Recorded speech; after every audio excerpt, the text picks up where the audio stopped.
अस्सलाम वालेकुम स्टूडेंट्स। हम लास्ट टाइम पढ़ रहे थे HTML कोड स्नाइपेट के बारे में और उनकी हमने आउटपुट भी देखी। इसको थोड़ा सा दोबारा हम रिकॉल कर लेते हैं। जैसे इस वक्त स्क्रीन पे आपको ब्लू बॉक्स में ऊपर की जानिब नज़र आ रहा होगा कि एक टैग इस्तेमाल किया गया है B, this text is bold और /b। तो ऑटोमेटिकली जो उसके अंदर का टेक्स्ट है वो बोल्ड हो चुका है। ये हमारे पास एक उसकी एग्ज़ाम्पल है। उसके बाद आई के साथ जो हमने यूज़ किया है दिस टेक्स्ट इज़ इटैलिक और /i, तो ये टेक्स्ट जो है वो इटैलिक हो गया है।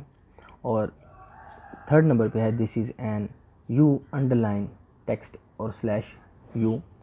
तो this is an without underline आया क्योंकि ये टैग्स से बाहर था और जो टैग्स के अंदर है वो है अंडरलाइन टेक्स्ट और उसको अंडरलाइन किया गया है आउटपुट में। इसके बाद हमने पढ़ना है क्रिएटिंग लिस्ट। क्रिएटिंग लिस्ट क्या है? Some time you need to provide information in form of list और subjects, list of teachers, list of friends, etc. In this following, we study what type of lists are available in HTML and how to create them. यहाँ पर जो है वो हमें बताया गया कि हमारा बाजू का टेक्स्ट ऐसा होता है कि हमने उसमें जो है वो अपने टेक्स्ट को लिस्ट में शो करना होता है। तो हमें इस तरह के जो है वो टैग्स को यूज़ करना पड़ेगा जब हम लिस्ट क्रिएट करना चाह रहे हैं। There are following 3 types of lists in HTML। तो हमारे पास बताया गया कि 3 तरह की लिस्ट जो है वो मौजूद होंगी HTML में। जो पहली हमारी लिस्ट है वो है अनऑर्डर लिस्ट। जाहिर है बाज़ औक़ात हमने कोई चीज़ जो है कि लिस्ट तैयार करनी होती है तो उसमें जो उसके एलिमेंट्स होंगे वो जो है बगैर ऑर्डर के भी हो सकते हैं। In an unordered list the order of the list item is not important. In other words shuffling of items in an unordered list has no effects.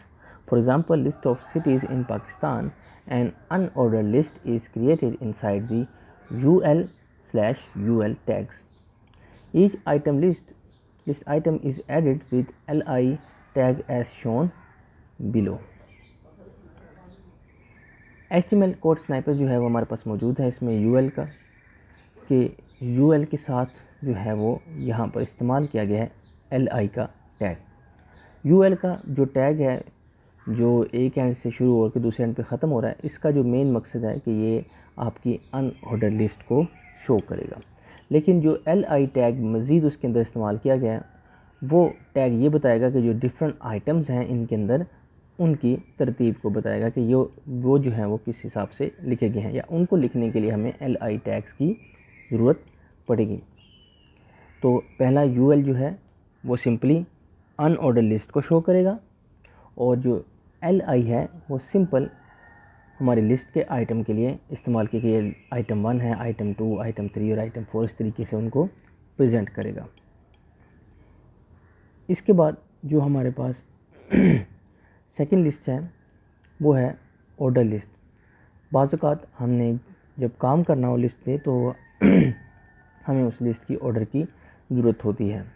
बाज़ औक़ात ऐसा होगा कि लिस्ट जो है वो में ऑर्डर की ज़रूरत नहीं होगी। फॉर एग्ज़ाम्पल कि अगर हमें कहा गया कि आप पाकिस्तान के सिटीज़ की लिस्ट बताएं, जिस तरह हमने प्रीवियस एग्ज़ाम्पल में पढ़ा, तो वो हमने जो है वो ऑर्डर वाइज भी बना सकते हैं और अनऑर्डर भी बना सकते हैं। ऑर्डर वाइज क्या होगा कि अल्फ़ाबेट के अकॉर्डिंग जो जितने भी सिटीज़ हैं उनके नाम आए, और अनऑर्डर में होगा कि जो भी आपको जो है वो जहन में आते जाएंगे वो आप साथ साथ लिखते जाएंगे। तो अब हमने ये देखना है कि ऑर्डर लिस्ट को जो है वो हमने कैसे क्रिएट करना है। An order list keeps each list item with an order number.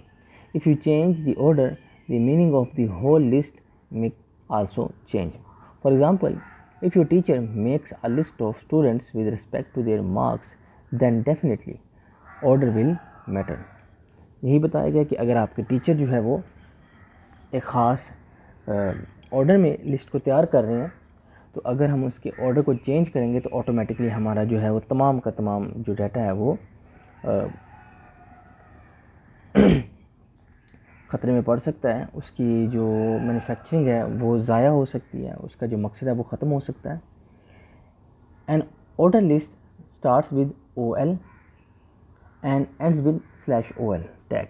Each list item start with li tag as shown below. इसका स्ट्रक्चर भी बिल्कुल वैसे ही है जिस हमने लास्ट टाइम पढ़ा अभी एग्जांपल में कि ऑर्डर लिस्ट के लिए OL इस्तेमाल किया जा रहा है, तो हमने अभी पढ़ा था कि अनऑर्डर के लिए UL। तो बिल्कुल वैसे ही इसका जो एक टैग है वो OL है और एक टैग जो है वो एंडिंग /OL है।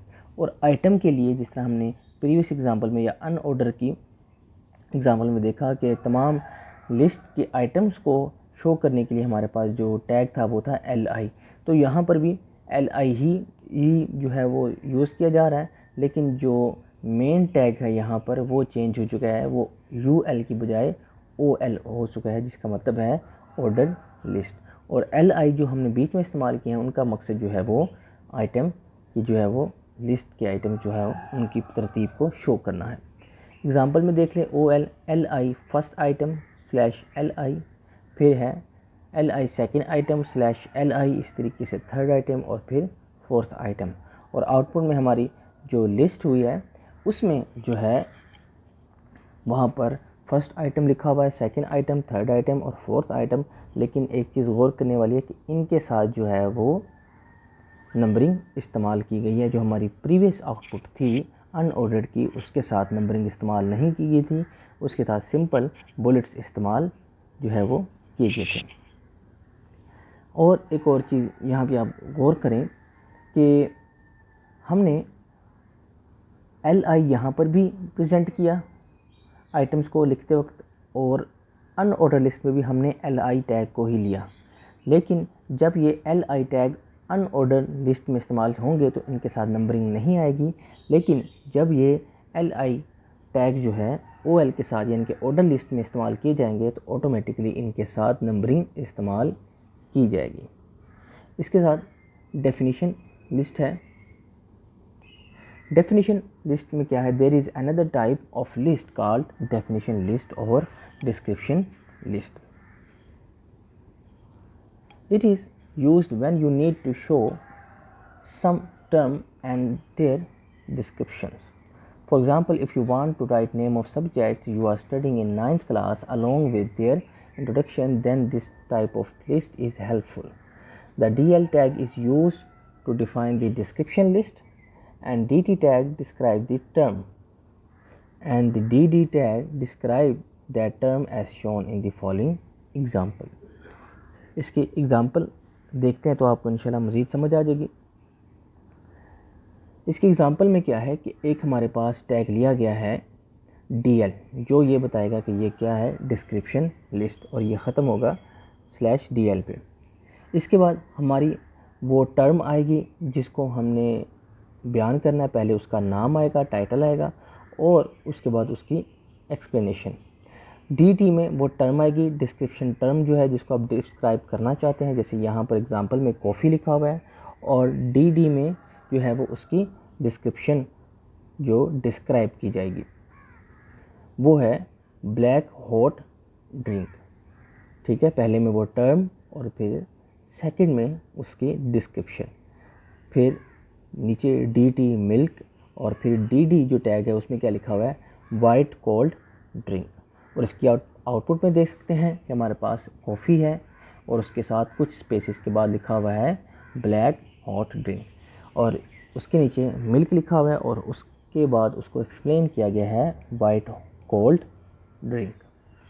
तो ये हमारे पास जो है वो टैग होगा। यहाँ पे पहला जो मेन टैग है वो है DL डिस्क्रिप्शन लिस्ट, और जो उसके बाद उसके में मौजूद मज़ीद जो टैग हैं वो है DT यानी कि वो टर्म जिसको डिस्क्राइब किया जाना है, डिस्क्रिप्शन टर्म है, और उसके बाद जो हमारे पास DD का टैग है वो डिस्क्रिप्शन जो है वो जिसको डिस्क्राइब किया जाएगा, DD डिस्क्रिप्शन डिस्क्राइब्स भी आप इसको कह सकते हैं। इसके बाद हमने पढ़ा पीछे के हमारे पास 3 किस्म की लिस्ट मौजूद हैं, लेकिन यहाँ तो 4th टाइप ऑफ लिस्ट जो है वो बताई जा रही है।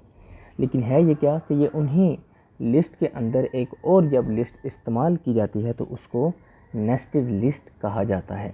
यानी कि अगर किसी भी किस्म की टेक्निक के अंदर दूसरी टेक्निक को इस्तेमाल किया जाएगा तो वो नेस्टेड ही कहलाएगी।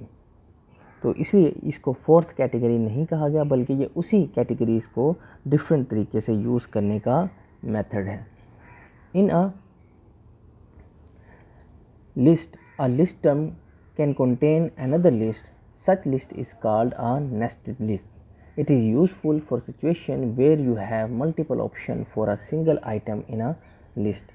For example, for writing table of content that contains subsection. For example, see the following code snippet and its output. इसको हम इंशाल्लाह मज़ीद लेक्चर में जो है वो विद एग्ज़ाम्पल इसको दोबारा से रीड करेंगे। अभी तक फ़िलहाल जो है वो आपने यही इसकी डेफिनेशन को तैयार करना है कि नेस्टेड लिस्ट क्या है, कि जब एक टेक्निक के अंदर या एक लिस्ट के अंदर दूसरी लिस्ट को इस्तेमाल किया जाता है तो वो नेस्टेड लिस्ट कहलाती है। जब हम एक ऐसी लिस्ट तैयार करें जिसमें हम किसी भी चीज़ को डिफ़ाइन कर रहे हो तो वो हमारी डेफिनेशन लिस्ट कहलाती है। और इसी तरीके से अगर हम कोई ऐसी लिस्ट तैयार कर रहे हो जो ऑर्डर में, जिसके एलिमेंट ऑर्डर में होना ज़रूरी हो, तो तब हम जनरेट करेंगे ऑर्डर लिस्ट। और ऐसी लिस्ट जिसके आइटम्स को तरतीब में होना ज़रूरी ना हो, तब हम यूज़ करेंगे अनऑर्डर्ड लिस्ट। इनकी डेफिनेशंस को याद कीजिएगा, लाजमी इनकी एग्ज़ाम्पल को बाय हैंड परफॉर्म करें। अगर आपके पास आपने HTML जो है वो सीख लिया है, आपने उसका फ़र्स्ट पेज बनाया था जो सिंपल नोटबुक से था, तो आप जो है वो इन तमाम चीज़ों को भी प्रैक्टिस करें। लेकिन अगर आपने नहीं किया अभी तक तो लाजमी इसको करें, और हो सके तो इनको पेज पे भी लाजमी आप लिखें ताकि आपको इनकी वर्किंग मज़ीद जो है वो समझ आ सके और ये समझ आए कि कहाँ पर हमने किस किस्म के और कौन कौन से टैग्स यूज़ करने हैं। क्योंकि अगर आप इनको यूज़ करेंगे तो तब ये बहुत जल्दी आपके जहन में बैठ जाएंगे, वरना कहीं ना कहीं छोटी ना छोटी प्रॉब्लम जो है वो रह जाएगी। मज़ीद किसी किस्म की कोई भी कन्फ्यूजन हो तो लाजमी मुझसे शेयर करें। अस्सलाम वालेकुम।